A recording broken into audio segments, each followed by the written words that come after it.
Olá, pessoal, voltamos então para o ponto 22, que é sobre remuneração e salário. Esse aqui acho que é o maior, olha, tudo isso aqui é desse ponto. Vamos ver aqui, é super importante então, né? Resumindo, a gente já vai começar então uma decisão da terceira turma, mas que tá citando aqui a jurisprudência do TST. É um caso que envolve uma pessoa que estava afastada do seu emprego, mas que foi reintegrada. Nesse caso aqui, a jurisprudência do TST fala que o empregado readmitido, em relação ao período de afastamento, ele vai receber as diferenças, né, pelo período que ele não estava trabalhando de forma indevida. Porque ele deveria, já que ele foi reintegrado. Então, esse período que ele vai receber também todas as vantagens que foram conferidas de forma indistinta a todos os empregados da mesma categoria, em decorrência de lei ou norma coletiva ou norma interna, que teria repercussão na sua carreira, e isso tem base no princípio da isonomia.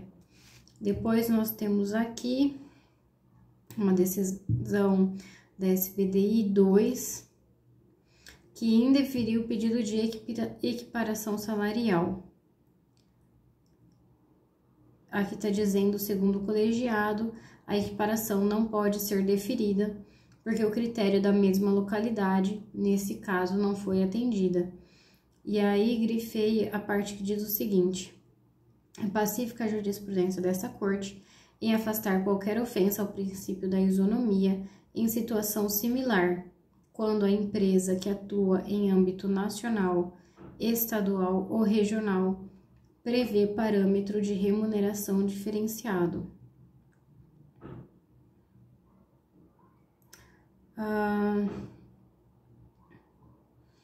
Deve-se levar em consideração que o legislador aqui, quando ele fez a regra da equiparação, ele teve como objetivo evitar situação discriminatória. E nessa avaliação aqui, embora os municípios fossem distintos, as realidades socioeconômicas eram similares. Que mais que ele falou? Aqui o entendimento falou também que, embora a jurisprudência do TST venha flexibilizando o conceito para abranger municípios limítrofes a mesma região, caso não se confunde com essa situação, etc, etc. Eu tenho impressão, apesar desse julgado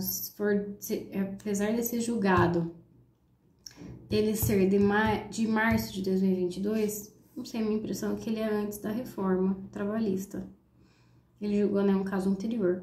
Mas aqui o importante, acredito, para a gente retirar, é o fato de que o legislador, então, quando tratou da equiparação salarial, ele quis, então, proteger o princípio da isonomia e tratar as situações similares de forma similar. Vamos ver, esse era o único papel. Agora a gente tem aqui, se são cumuláveis os adicionais de insalubridade e periculosidade. E que o TST, no julgamento aqui de um recurso de revista, fixou a tese de que o artigo 193, parágrafo 2º, ele foi recepcionado. E aqui é interessante a gente lembrar que ele foi recepcionado, porque ele é antes da edição da Constituição, né? Senão ele seria declarado constitucional, mas aqui então ele foi recepcionado. E ele veda a acumulação dos adicionais, ainda que decorrentes de fatos geradores distintos e autônomos. Também acho que tem bem cara de cair. Depois, nós temos aqui uma questão sobre se o agente comunitário de saúde faz jus ao adicional de insalubridade. Vamos ver.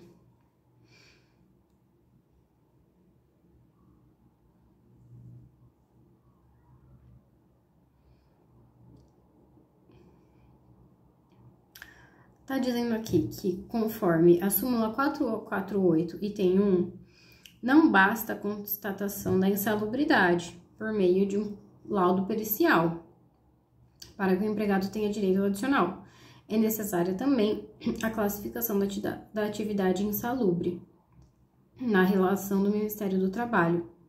E as atividades dos agentes comunitários de saúde não se inserem no anexo 14 da NR 15, uma vez que não se equiparam ao trabalho realizado em ambiente hospitalar.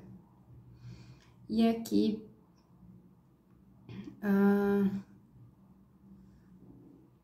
é isso. Então, a SBDI 1 tem posicionamentos a esse respeito. Depois, são devidas comissões ao empregado por venda de produtos de empresa do mesmo grupo econômico? Vamos ver. A SBDI 1 do TST registrou o entendimento de que, a comercialização de produtos de outras empresas de grupo econômico do reclamado é compatível com o rol de atribuições do bancário. Assim, não há empecilho a que, ainda que não discriminada expressamente no contrato de trabalho, sejam remuneradas pelo salário fixo ajustado. Então, aqui ele não necessariamente deveria ganhar comissões, porque já estaria...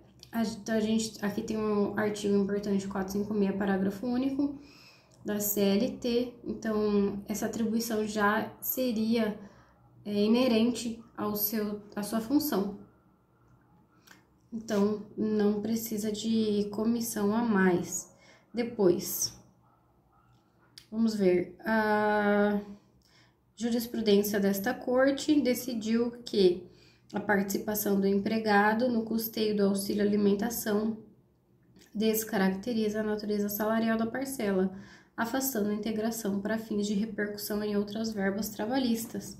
Então, quando o empregado participa do custeio do auxílio alimentação, essa verba, então, deixa de ter natureza salarial e, por isso, ela não se integra para fins de repercussão de outras verbas, em outras verbas.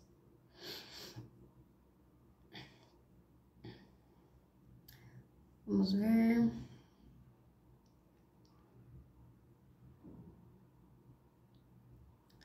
Procurando aqui SBDI 1.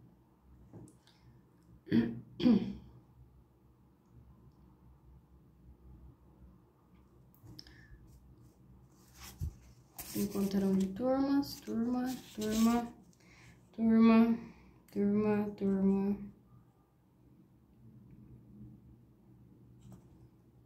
Segunda turma, sétima turma.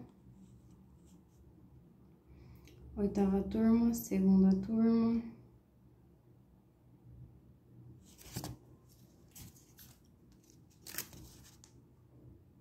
Oitava turma.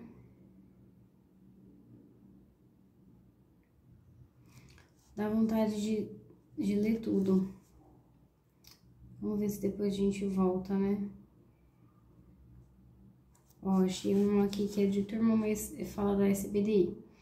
No âmbito da SBDI 1, prevaleceu a tese de que no exame da sucessividade das transferências, adota-se como parâmetro o tempo inferior a 2 anos, verificado o tempo não alcançado pela prescrição.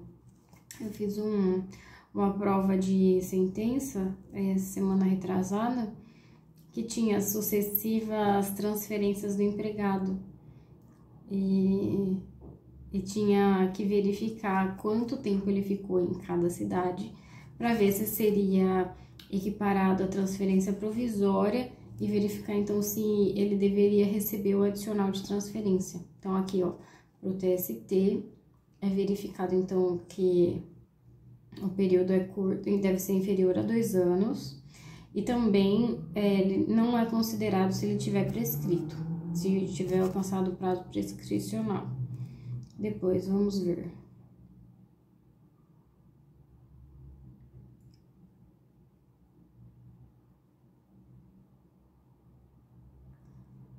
Também tem outra aqui, ó. Também é de turma, mas tá falando da jurisprudência da corte. Então, vamos ver. A jurisprudência desta egrégia corte encontra-se consolidada no sentido de reputar devido pagamento de indenização na súmula 291, que é das horas extras, quando é suprimida a prestação de horas extras mesmo na hipótese em que a supressão é acompanhada da concessão de aumento salarial decorrente da implantação de um novo plano de cargo e salário. Então, quando é suprimida essa prestação de hora extra, ainda que ela venha acompanhada de um aumento salarial, ainda assim é devido àquela indenização da súmula 291, porque é distinta a natureza e a finalidade das parcelas referidas. Muito bem. A outra também, essa daqui é da CVDI1 mesmo, é de janeiro de 2021.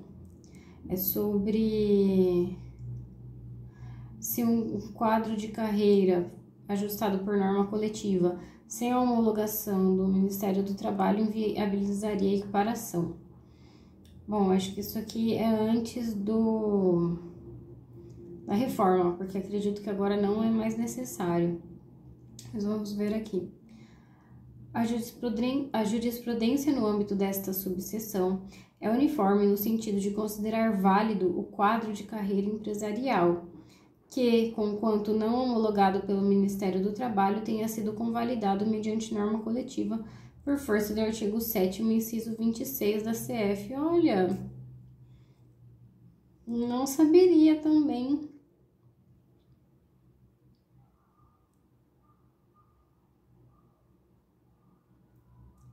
Nossa. Então, é válido, mesmo que não homologado, mas se ele for convalidado pela norma coletiva.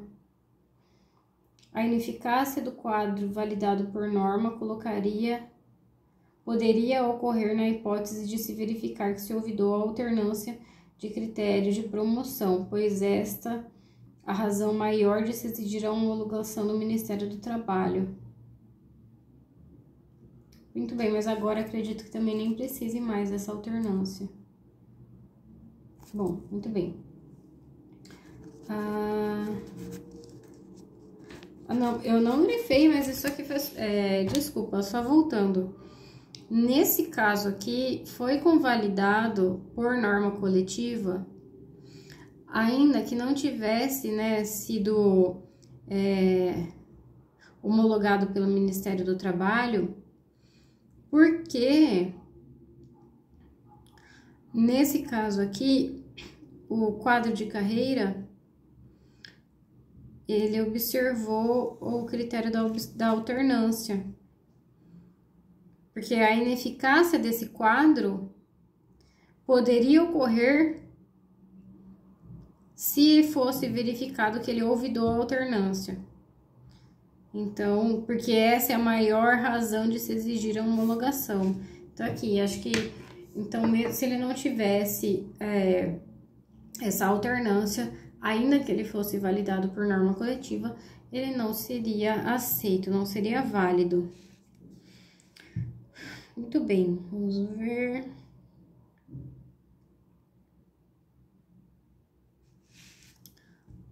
Vamos ver. Olha. Ai, agora tudo que eu vejo de NR eu quero compartilhar por causa do professor Homero. E aqui a gente tem uma decisão, mas é da terceira turma, mas só porque tá falando de NR. Tem a J385 da SBDI1, e aqui eu grifei que a quantidade armazenada nos tanques supera o limite estabelecido no NR16, que é de 250 litros. E isso enseja o pagamento de adicional de periculosidade. Depois, vamos ver. Aqui também é turma, mas vou ler porque fala do TST. Então, é sobre adicional de periculosidade e motorista de ônibus. Então, vamos lá. Motorista de ônibus que transporta passageiro em pista de aeroporto, senão também não dá para entender.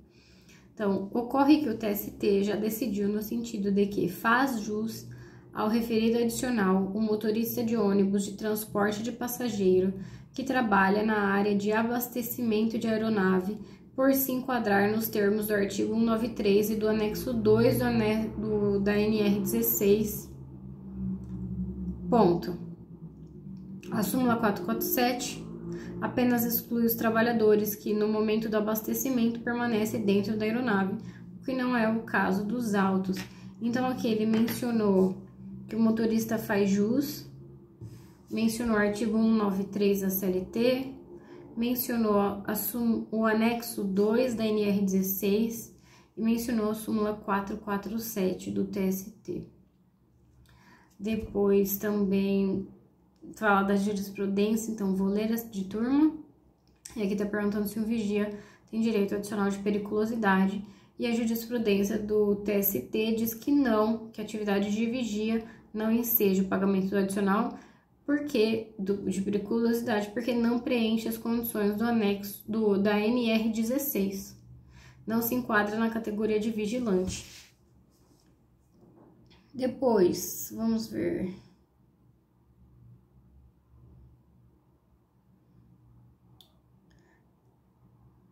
Mesma coisa que a gente já leu só para verificar como é recorrente o tema.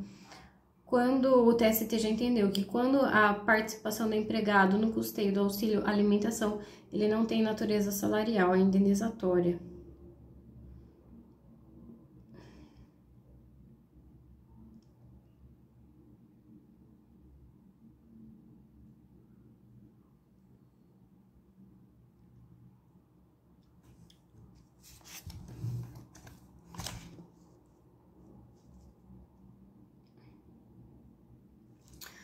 Esse aqui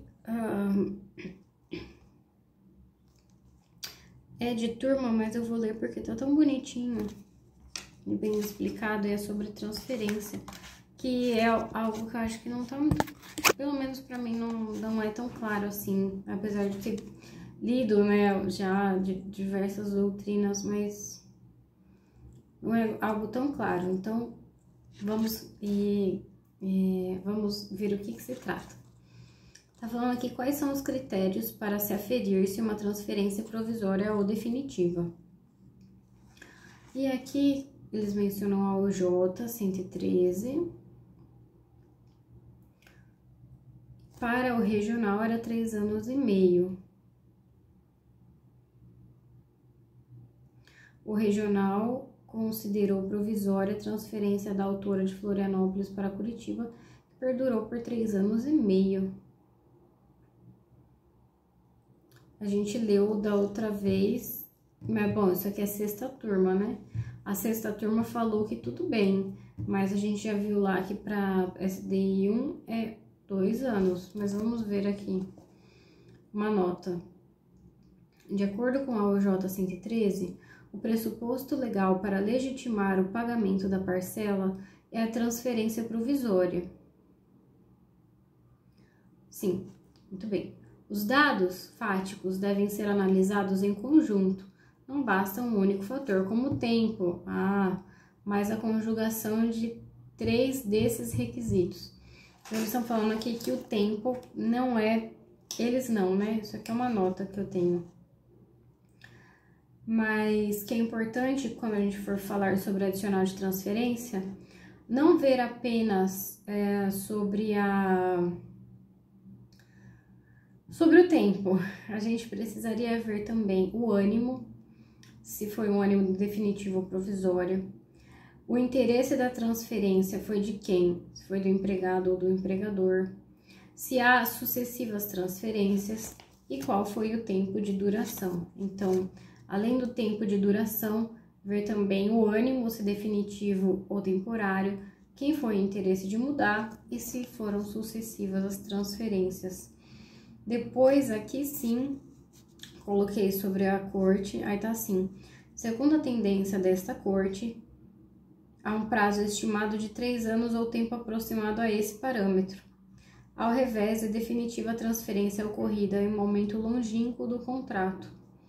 Da mesma forma, ainda em vista dos princípios da proporcionalidade e da razoabilidade, também não ensejará o pagamento do adicional a mudança que resultar de comprovado interesse do trabalhador e extracontratual fora do contrato. Saliente-se que a SBDI 1 vem reiteradamente decidindo pelo reconhecimento do caráter provisório de várias transferências ocorridas quando o empregado é submetido ao longo contrato de trabalho a sucessivas alterações quanto ao local da prestação de serviço. Então, para a SBDI 1, a característica que melhor define a transitoriedade da transferência é a sucessividade das mudanças. Vamos ver, depois também tem uma aqui sobre Vale Cerveja. É de turma, mas ela menciona que a jurisprudência desta corte vem se consolidando no sentido de que o mero descumprimento de obrigação trabalhista, como a imposição de jornada excessiva por si só, não enseja o reconhecimento automático da ocorrência de dano moral, como consequente dever de indenizar. Então, peraí, primeiro eu falei da jurisprudência, aqui o julgado fala da jurisprudência, que o mero descumprimento das obrigações, como a jornada excessiva, ou tipo, vários dias de prestação de hora extra, por si só, não causa o dano moral, né, o direito à indenização por dano moral. E sobre a parte do Vale Cerveja, eles mencionam aqui o artigo 458 da CLT fala expressamente em caso algum será permitido o pagamento com bebida alcoólica ou droga nociva. E, sinceramente, isso me passa bem desapercebido. Não saberia, até esqueci que tem isso expresso na CLT. Tem uma súmula também, a súmula 367, que fala que o cigarro não se considera salário de utilidade em face de sua nocividade à saúde. Mas muito bem, aqui essa decisão. Peraí.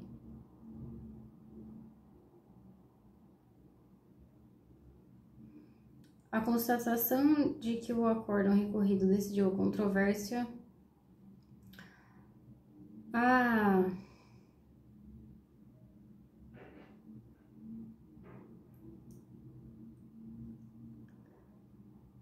A questão aqui, olha que interessante, eu tô demorando para ler porque eu tô vendo que esse debate sobre o vale mesmo cerveja é um debate aqui, né, nesse processo, é um debate processual em relação aos requisitos do recurso de revista. Por quê? Aqui tá escrito: o único dispositivo legal apontado como violado, que é esse 458 que eu li, ele não é pertinente com o pedido da ação, porque o pedido é o direito à indenização por dano moral, decorrente desse ato ilícito do empregador. Mas este artigo 458 não fala sobre isso, ele só fala que não é permitido o pagamento. E o 458 aqui discute, na verdade, sobre a natureza do salário in natura. Fala do pagamento em dinheiro, que é o salário, e também aqueles recebidos in natura, ou outras prestações recebidas in natura, etc, etc. Então, aqui, eles não conheceram, porque não foi mencionado o artigo correto, a violação mencionada, a violação arguida. É interessante, mas bom, acredito que bem conforme o 458, ele não poderia, né, ter pago Vale Cerveja como dinheiro, né?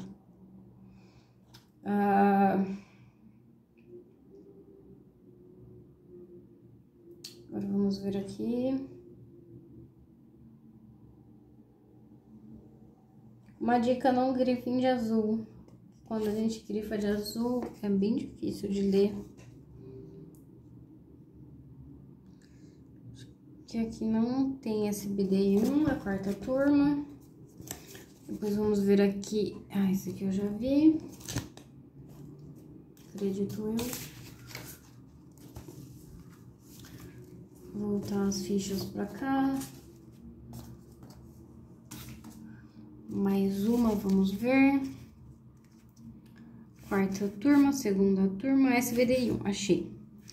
O salário profissional de determinada categoria pode ser estabelecido tendo como parâmetro o salário mínimo? Vamos ver o que disse SBDI 1.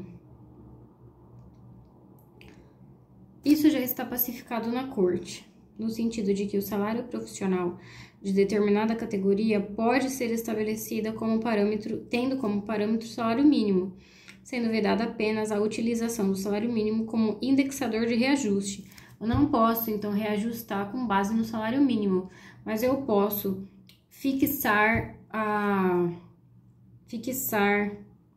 o piso, o salário, com base no salário mínimo. São X salários mínimos, é o piso dessa categoria, isso eu posso. Agora, eu não posso falar que essa categoria terá o reajuste conforme o salário mínimo. E aqui eles estão falando ainda da OJ 71 da SBDI 2, que fala que a estipulação do salário profissional em múltiplos do salário mínimo não afronta o artigo 7º, inciso 4º, só incorrendo em vulneração ao referido preceito constitucional a fixação de correção automática ao salário pelo reajuste do salário mínimo. Nesse contexto, as diferenças salariais decorrentes do descumprimento do artigo 5º e 6º da lei, etc. Bom, o importante a gente já viu. Agora, a gente tem aqui algo que eu coloquei tanta estrelinha, mas não é da SBDI 1.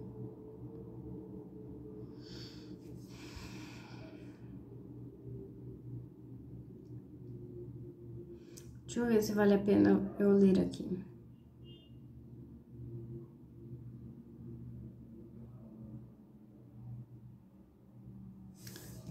Eu acho que tá no lugar errado, porque essa é a direito adquirido. Bom, tudo bem,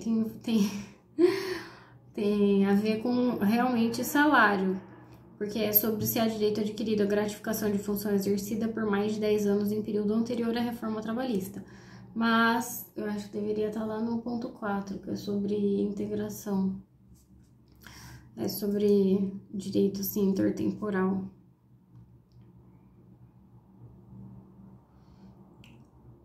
Eu coloquei tanta estrelinha que eu vou ler. Vamos lá. E é um tema super importante, né? Aí tá aqui falando, o inciso 1 da súmula 372 do TST tem como lead case o precedente do processo tal, em que se elencaram expressamente 4 princípios que embasariam o deferimento da pretensão que foi incorporada, que é a gratificação de função. Então, quais são esses princípios, né, que embasaram? São eles: o princípio da habitualidade, da irredutibilidade salarial, da analogia com o direito reconhecido aos servidores públicos e da continuidade da jurisprudência. Naquele processo, então, se chegou a afirmar que o legislador, dispondo sobre a espécie, artigo 468, parágrafo único, esqueceu-se de explicitar-se a reversão ao cargo efetivo quando o trabalhador deixar o exercício de função de confiança, importa na perda do mesmo, da gratificação. Verifica-se pela ratio decidente do precedente, que embasou o inciso 1 da súmula 372, que o TST, ao invés de reconhecer a lacuna da lei, o silêncio do legislador, que não abriu exceções à regra, inovou no ordenamento jurídico, criando vantagem não prevista em lei, incorrendo em ativismo judicial e voluntarismo jurídico, mormente por estabelecer parâmetros discricionários quanto ao tempo de percepção, 10 anos, e condições de manutenção, não reversão por justa causa. Lovrou-se, para tanto, na regra do artigo 62, parágrafo 2º, da incorporação do 5º pelos servidores públicos da União, que foi revogado desde 97, o que retiraria, inclusive, a base analógica da jurisprudência. Bom, isso aqui é o contexto, né? Então, tá falando como é que surgiu o entendimento da súmula 372, item 1. Então, tá falando das discussões que tiveram no precedente, que formaram, né, a ratio decidendi. Depois eles comentaram aqui que não foi reconhecido um silêncio eloquente do legislador, que o TST agiu com ativismo judicial e previu um direito não previsto em lei. Comentou que esse exercício foi feito com base numa analogia do artigo 62 da Lei 8.112, e que esse artigo, que é o 62, parágrafo 2º, sequer está em vigor, pois foi revogado em 97. Esse é o contexto. Aí, continuando. A Lei 13.467, levando em conta os excessos protecionistas da jurisprudência, veio disciplinar a matéria desta súmula e vedou expressamente a redução ou criação de direitos por súmula. Artigo 8º, parágrafo 2º. Esse é um tema aqui tão importante, porque imagina se nos for perguntado, né, na fase oral, que eu acho que é mais cara de fase oral, e até para exemplificar, eu sempre tenho dificuldade de lembrar de exemplos práticos. Então, esse é um exemplo interessante que pode ser mencionado quando o tema ou for o ativismo, ou for as súmulas, ou for o princípio da proteção, em diversos casos.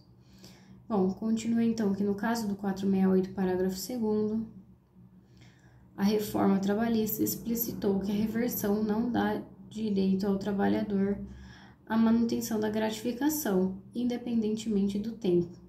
E como a base da incorporação da gratificação de função antes de 2017 era apenas jurisprudência, não tinha lei que obrigava, ou seja, isso foi uma obrigação imposta pelo tribunal, pela interpretação do tribunal e não pelo legislador, e a súmula criou um direito que não tem mais base legal, porque o artigo 62 foi revogado, e ainda considerando a Constituição, que prevê o princípio da legalidade, não há de se falar em direito adquirido, frente à Lei 13.467, uma vez que, na definição de Gaba sobre direito adquirido, este se caracteriza como um conflito de direito intertemporal entre a lei antiga e a lei nova, e não entre a lei nova e uma fonte inidônea para criar direito novo.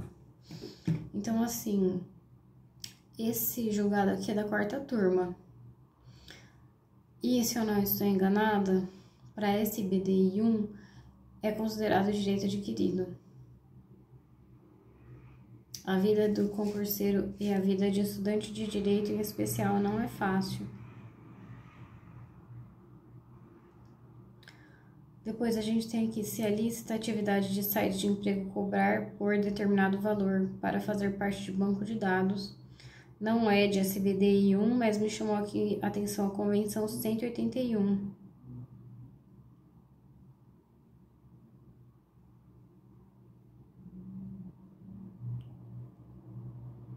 Vamos ver. Não é possível a cobrança de serviço atinente à possível recolocação do trabalhador no mercado é lícita, porque é a opção do trabalhador.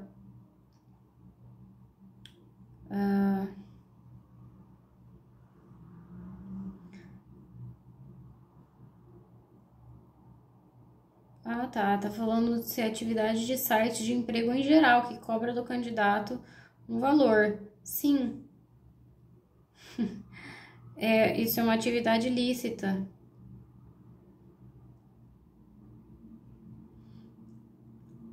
Mas está diante de uma atividade vedada pelo ordenamento jurídico, não tem um caráter de ilícito. E essa contratação depende da procura espontânea do interessado. Não tá verificada nenhuma coação, nenhum vício de consentimento.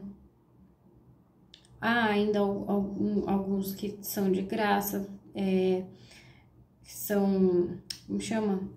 Fornecidos pelo Estado.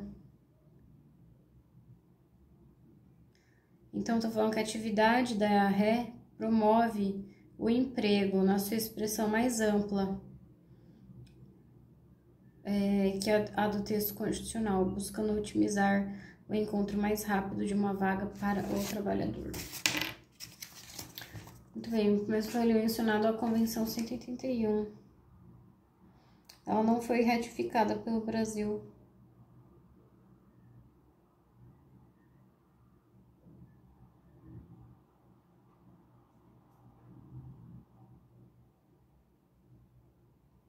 Acho que com base nessa convenção, vamos ver.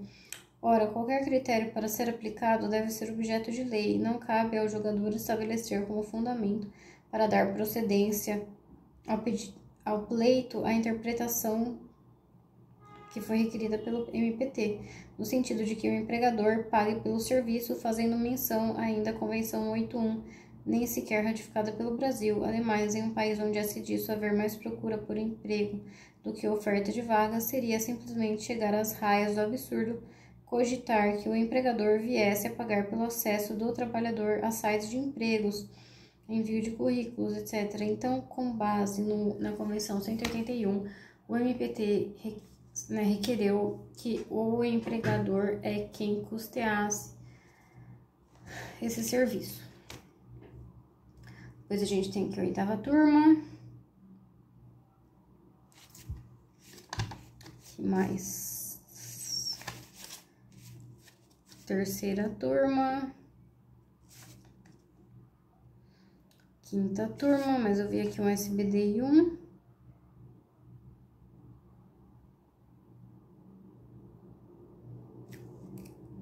Deixa eu ver se tem uma coisa aqui.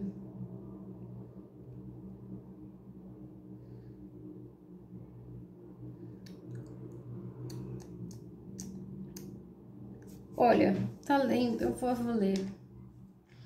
Não é da SBDI 1, é da 5ª turma, mas parece ser muito importante, olha. Porque fala do teto constitucional, tá? Vou ler porque fala da Constituição. Então, se uma fundação pública pode descontar o salário do médico que passa de valores de horas extras que passam o teto constitucional.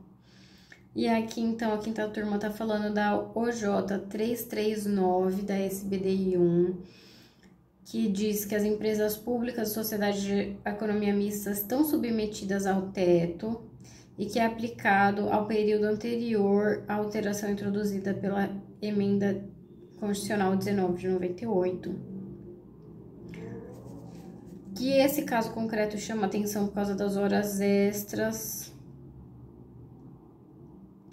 que elas entram no cálculo do teto, e se pode ou não pagar. Nesse sentido, para saber da aplicação ou não do teto em relação a uma determinada vantagem pecuniária, torna-se imprescindível, fixar sua natureza jurídica, se de caráter remuneratório ou indenizatório. Isso porque o artigo 37, parágrafo 11 da CF estabelece que não serão computadas, para efeito do limite remuneratório, as parcelas indenizatórias, ou seja, toda e qualquer vantagem de caráter remuneratório, incluída a vantagem pessoal, sujeita-se ao limite constitucional. Mas aqui, o adicional de hora extra possui natureza remuneratória e, portanto, deve se sujeitar ao teto constitucional.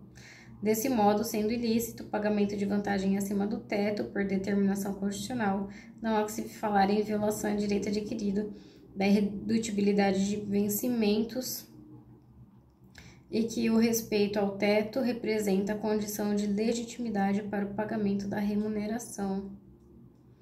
Então, estão aqui falando para não pagar horas extras quando extrapolar o teto. Isso aí. Mais uma ficha. Agora só temos mais duas, praticamente, né? Porque eu colei errado aqui as outras. 2ª turma, 5ª turma, 5ª turma, SBDI. Como identificar se uma transferência provisória ou definitiva? Já vimos. 3ª turma, 4ª turma,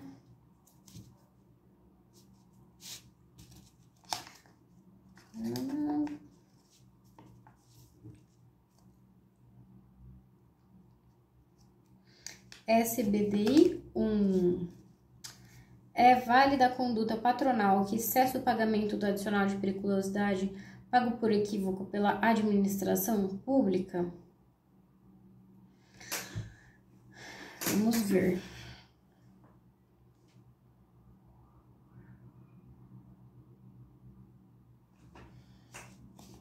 E por que isso aqui é um pouco controvertido? Né? Porque chama atenção aqui.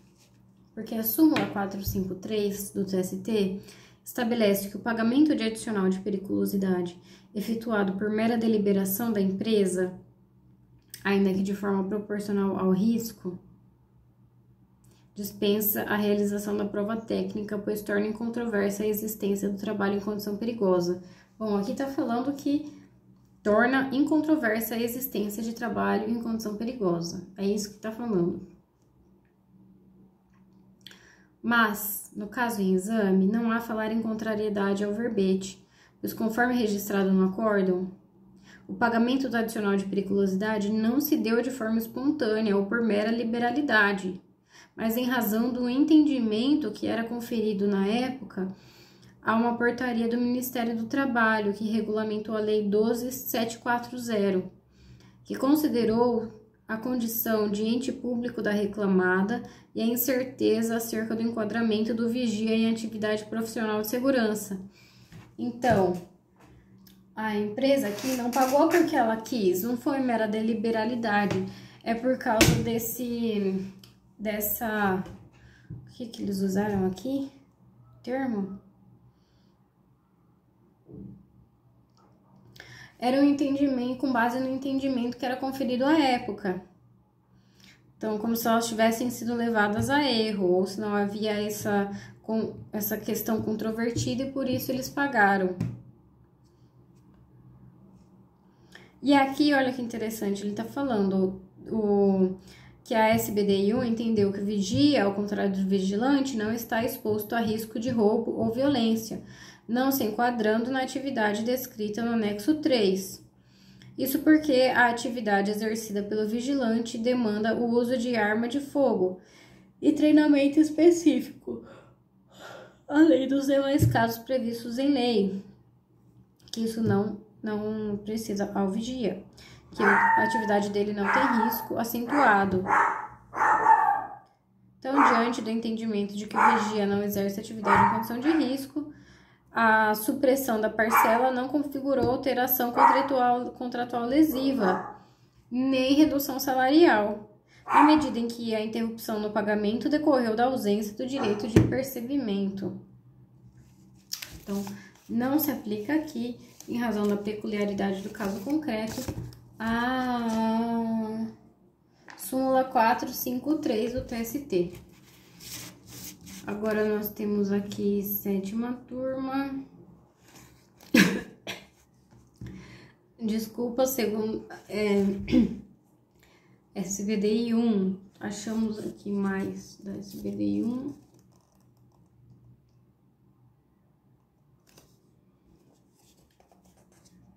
E mais outro da SBDI 1. Então, vamos lá.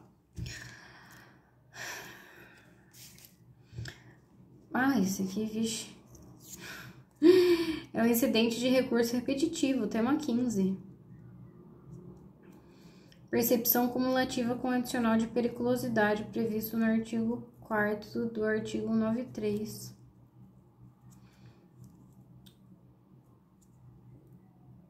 A SBDI 1, em sua composição plena, analisando questão relativa à possibilidade de acumulação do adicional de atividade, a ADC, instituída pela ECT, é um caso específico aqui dos Correios, está afirmando que pode acumular um adicional de distribuição e coleta com adicional de periculosidade aos empregados que desempenham a função de carteiro motorizado, utilizando-se de motocicletas. Então, decidiu-se que, diante da natureza jurídica diversa do adicional de atividade de distribuição e ou coleta e do adicional de periculosidade, define-se que, para os empregados da ECT, que se enquadram nas hipóteses de pagamento do referido adicional, e o adicional de periculosidade pode ser pago cumulativamente depois. Sobre tema 16, também periculosidade, agora a Fundação Casa Agente de Apoio. A SBDI1, em sua composição plena, aprovou a tese de que o agente de apoio socioeducativo abarca os antigos cargos, etc., e faz jus à percepção de adicional de periculosidade, considerado o exercício de atividade e operação perigosa, que implica risco acentuado em virtude de exposição permanente à violência física, no desempenho das atribuições profissionais de segurança pessoal e patrimonial em fundação pública estadual. Então, os funcionários agentes de apoio socioeducativo fazem jus adicional de periculosidade. Temos mais uma aqui, SBDI1. Negou o pedido à Petrobras para suspender o pagamento de complementação de aposentadoria. O fato do empregado continuar prestando serviço à Petrobras não é um obstáculo para receber a complementação de aposentadoria. E aqui eles ainda falam da súmula 288, item 1. De acordo com essa súmula 288, item 1, a complementação do provento de aposentadoria, regulamentada e paga diretamente pelo empregador, sem vínculo com as entidades de previdência privada, é regido pelas normas em vigor na data da admissão do empregado.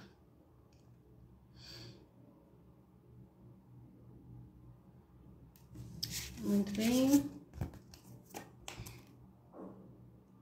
Acho que isso aqui eu já li, né?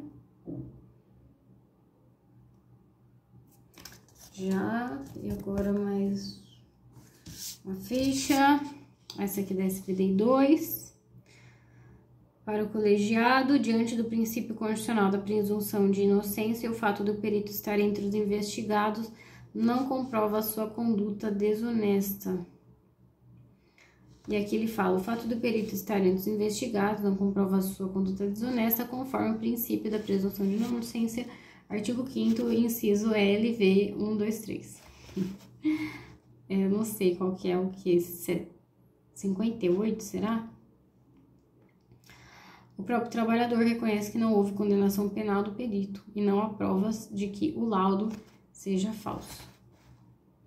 Agora, a gente tem aqui uma decisão do pleno, que eu já li sobre o agente socioeducativo. Ah, vixe!